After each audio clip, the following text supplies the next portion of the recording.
Fala pessoal, tudo bem? Voltando aqui depois de algumas 2 semanas sumidos aqui do YouTube da Finclass. 2 semanas sumido, mas é porque o mercado estava tranquilo, então a gente precisou ali dar uma atenção super especial para os nossos assinantes, mas estamos de volta com um compromisso para você aqui. Agora a gente não vai mais falhar, né, Gu? Jamais, tá certo? E hoje a gente vai falar de um tema muito importante que você com certeza vai querer saber, tá? Quais são os principais índices ou os principais ativos que tendem a apresentar a melhor performance em momentos em que o Brasil está aumentando a sua dívida pública? Ou seja, tá com sua perspectiva fiscal, zoada. Então, poxa, se você quer saber a resposta para isso, aguarda aí que até o final do vídeo você vai ter a resposta.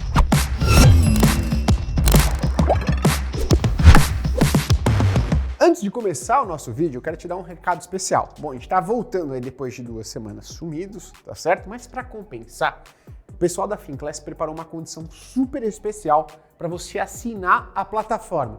Nunca antes vista na história deste país, parece, né, Gu? Você vai ter acesso à plataforma inteira da Finclass com 50% de desconto. E além disso, vai garantir acesso a vários bônus exclusivos. Para você conhecer um pouco mais desses bônus, que são muito bons, você vai clicar no link e conhecer um pouco mais como é que funciona a Black Friday da Finclass. Então se inscreve e não perde essa oportunidade, porque você tem que começar o ano de 2023 com o pé direito, sabendo investir melhor o seu dinheiro. Antes de começar o vídeo, se inscreve no canal, porque a gente está trazendo aqui sempre informações muito importantes para os seus investimentos atualizadas semanalmente. Curte e compartilha com algum amigo que também você acredita que essa informação aqui vai ser muito importante. Agora vamos lá, né? Governo eleito. Poxa, Lula aí no poder em 2023 e o mercado já começou muito tenso, tá? Por quê, Gui? Porque as indicações de que o Brasil deve continuar aumentando os seus gastos e, consequentemente, a sua dívida pública estão sendo dadas praticamente todos os dias. Poxa, e isso tende a afetar não só a nossa moeda, não só as nossas ações, não só os nossos juros, como também a nossa economia como um todo. E nesse cenário desafiador fica a pergunta: como alocar melhor o meu dinheiro entre as classes de investimentos aqui no Brasil? Para responder essa pergunta, a gente vai pegar os principais índices de referência do mercado brasileiro e a gente vai pegar um período em que o Brasil aumentou muito os seus gastos, fazendo que a sua dívida pública subisse bastante. E a gente vai verificar qual foi a performance desses índices nesse período, para que assim você tenha uma visão do que você pode fazer com o seu dinheiro, de modo a se beneficiar com todo esse cenário que, vamos lá, né, é muito turbulento. Bom, então na primeira parte do nosso vídeo, o que a gente vai fazer? A gente vai listar aqui quais são os principais índices que a gente vai acompanhar o retorno ao longo do tempo, tá? Então, poxa, quais são os principais índices do mercado brasileiro? Bom, primeiro, ele, né, o grande, o mais famoso CDI. Depois, índice de ações, o mais conhecido aqui, né, e o mais comum, Ibovespa. O índice dos fundos imobiliários, o IFIX. Mas também a gente não pode deixar de fora, né, outras classes da renda fixa, que são tão representativas quanto o CDI. IRFM, o índice dos títulos pré-fixados.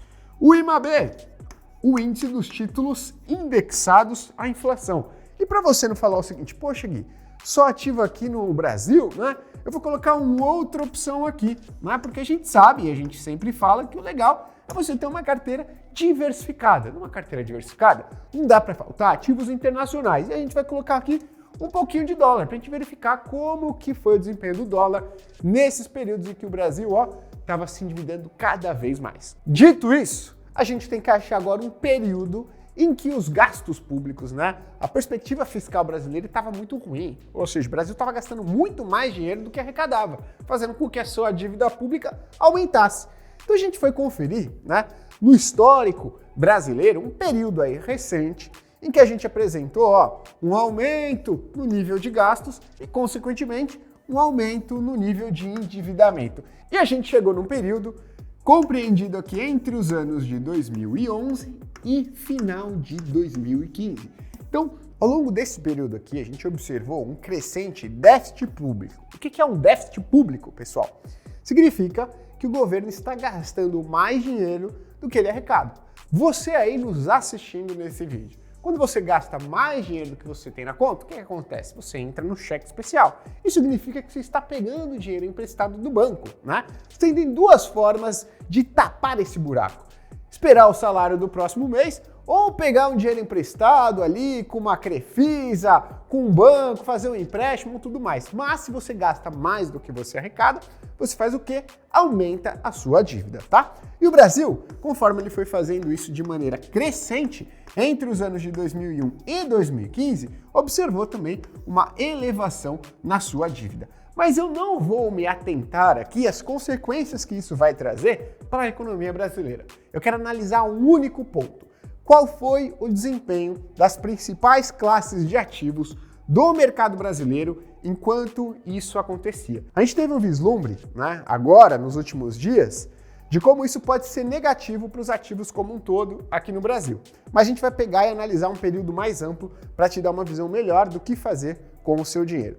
Vamos lá, então, olhar como é que os ativos, os principais índices, performaram nesse período? Então vamos começar por ele, né, o principal índice de referência do mercado brasileiro, o CDI. Olha só, entre o início de 2012, ou seja, dia 1º de janeiro de 2012, e o último dia, que foi o dia 31/12 de 2015, tá certo?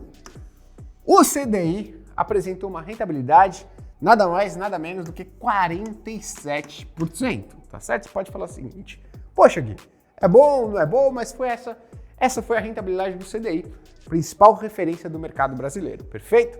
Agora, né, vamos verificar a principal referência do mercado de ações, o Ibovespa, que aqui eu vou resumir como Ibov. O Ibovespa, no mesmo período, apresentou uma rentabilidade negativa de menos 23,6%. Olha só, se você estava achando a rentabilidade do CDI ruim, 47% em um período de 2012, 2013, 2014, 2015, de 4 anos, imagina só, segurar um ativo por 4 anos e ele te apresentar uma rentabilidade negativa superior a 23%, né? Então parece que pelo menos as ações são impactadas de maneira muito negativa, mas a gente não chegou aí no final da análise, certo? Vamos observar como um período de elevados déficits públicos, ou seja, aumento do endividamento, podem afetar o principal índice de fundos imobiliários do Brasil. O IFIX, principal índice de fundos imobiliários, apresentou nesse período uma rentabilidade positiva de 20,9%. Apesar de ser uma rentabilidade positiva, muito superior à do Ibovespa, ficou bem para trás do CDI no período, né? Apresenta uma diferença aí de quase 30% no período. Então, a princípio, também analisando por essa ótica de déficits públicos cada vez maiores, o IFIX também não parece ser um lugar muito atrativo para colocar o seu dinheiro. Bom, a renda fixa brasileira não é formada somente pelos títulos pós-fixados, que são aqueles atrelados ao CDI. Vamos verificar então como o índice dos títulos pré-fixados, chamado IRFM, se comportou no mesmo período. Bom, no mesmo período, entre essas datas aqui, o IRFM acumulou uma rentabilidade de 40%, olha só, né? Poxa, Gui, não é lá essas coisas, mas também não é uma rentabilidade negativa, é muito inferior ao CDI no período, tá? Então, apesar dos títulos pré-fixados terem apresentado uma performance, né, pior do que o CDI, ele ainda ficou levemente próximo, tá? Nosso principal índice de referência. Lembrando que dentro do IRFM estão compreendidos os títulos pré-fixados que vencem 1 ano, 2 anos, 3 anos, 4 anos, 5 anos, 7, 8, 9, 10, 11 anos. Todos os títulos públicos pré-fixados entram aqui na formação do IRFM.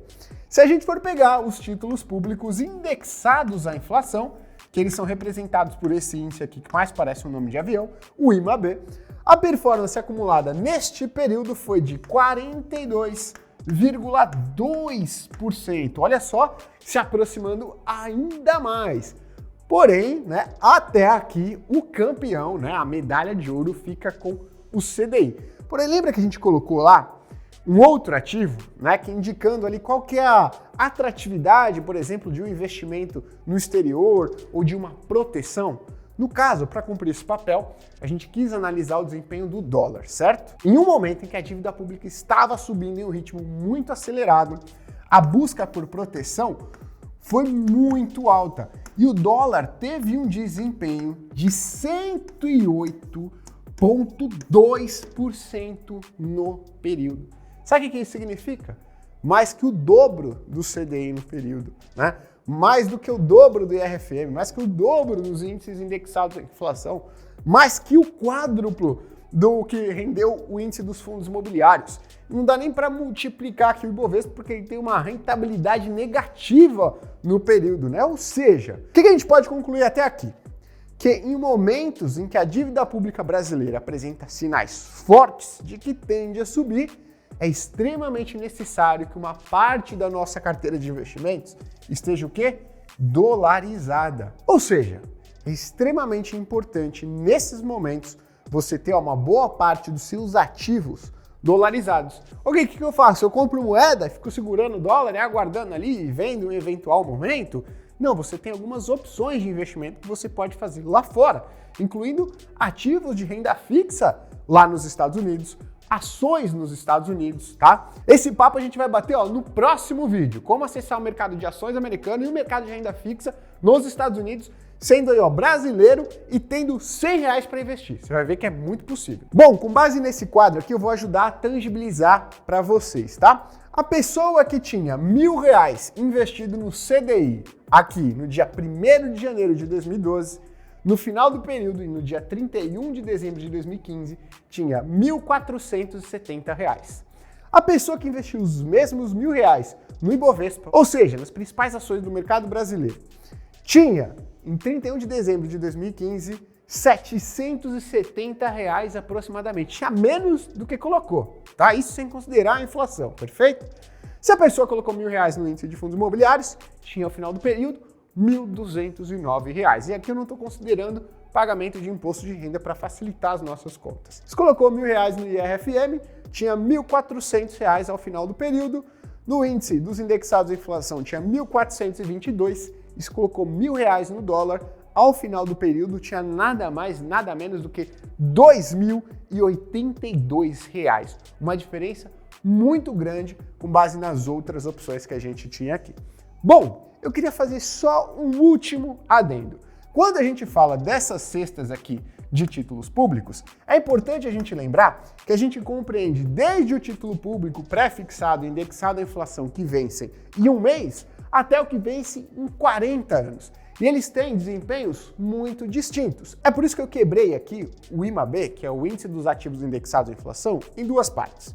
O de longo prazo e o de curto prazo. E eu quero destacar a performance dos de curto prazo para você. Olha só, nesse período, o IMAB5, o índice dos títulos públicos indexados à inflação de curto prazo, caracterizado por essa letrinha aqui, 5, apresentou uma rentabilidade de aproximadamente 55% no período. Olha só, um índice de renda fixa que tem um baixo risco, que mesmo em um momento extremamente desafiador, como foi o período entre 2012 e 2015, conseguiu entregar um retorno acima do CDI. Lembrando que o CDI foi de 47% neste período.